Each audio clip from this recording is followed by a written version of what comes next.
Good morning! Welcome na po sa aking mini vlogs. Sa araw nga po ito, i-share ko po sa inyo muli kung paano maglagay ng mga music, background, or funny sound effects sa mga gagawin nating videos.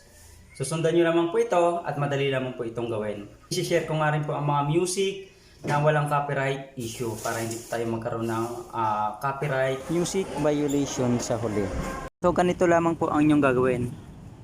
Pag na-open nyo na po yung CapCut, new project, and then nahanap po tayo ng video or yung mga videos nyo na paglalagyan nyo ng mga sound effects or funny video sound effects. So example, hanap ako. So example, ito na lang gagamitin ko. Add. Siyempre kapag naglagay tayo ng mga sound effects or funny sound effects, ilalagay natin dun sa mismong nagsasalita na medyo nakakatawa or mapapawaw ka, yung mga ganon. I-play ko lang po. So magpapasalamat lamang po muna ako ngayon sa inyo. So 4.1 followers na po ako. So stop lang po natin. So mga ganon, pwede po tayo maglagay ng sound effects. Halimbawa, ang ilalagay po natin is wow. Ayun. Ganito lang po ang gagawin nyo pag maglagay kayo ng sound effects. Dapat may naka-ready na po kayong nakat nyo pong mga sound effects para pag open nyo po ng videos nyo ay ready na siyang gamitin. So since yung mga sound effects nga po na na-download nyo is naka-video yun, ang gagamitin na po natin dito ay sound, diba? So ang gagawin nyo lang po is ito, pindutin nyo lang po itong audio sa baba, audio, and then pindutin nyo po extracted. So yan, so dapat ready na po yung gagamitin ninyo. So hahanap ako, lagyan natin ng sound effects na wow. Example to wow, pindutin natin wow. So yan, i-click nyo lang po ang import sound only sa baba to. So yun, diba? So andyan na po, ito na po yun, 4.1 followers na po ako. So see, diba, ayos. So ganun lamang po kadali ang paglagay ng sound effects at mag-convert ng video clips into sound effects. And then may isa pa po, kung wala man po kayong na-download na mga video clips or sound effects, ay dito sa CapCut meron na nga po ditong naka-ready na mga pang sound effects na hindi rin po kayo maka-copyright. Baka kasi makapag-download po kayo ng ibang mga sound effects na mayroong copyright issue.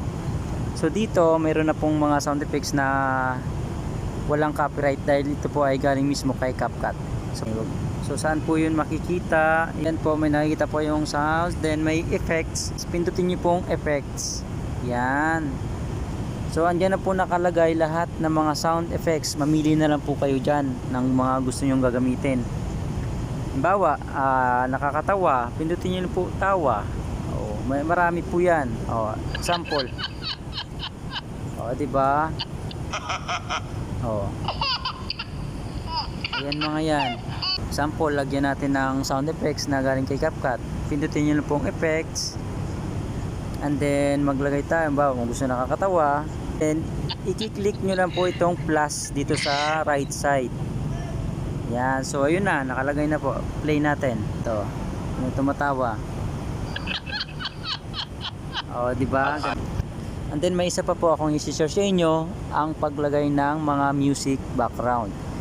So kung hindi nyo po talaga maiwasan maglagay ng music background, ay dito na lang po kayo kumuha sa CapCut. May naka-ready na po dito mga music background na pwede pong magamit.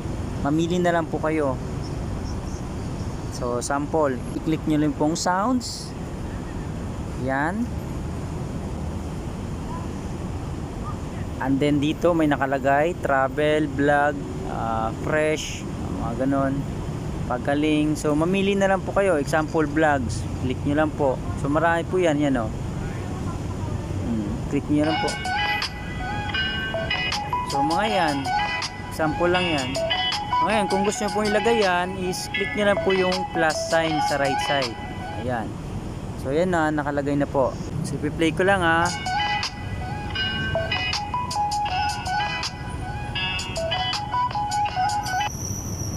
So ayun, Napakarami po niyan mga music na magagamit nyo po na mismong nandyan na po sa CapCut. So hindi pa po kayo makaka-copyright. So yun lamang po at sana po ay may nakuha po kayong idea. So maraming salamat na po sa inyong time. Pa-like na rin po and share. Pa-follow na rin po.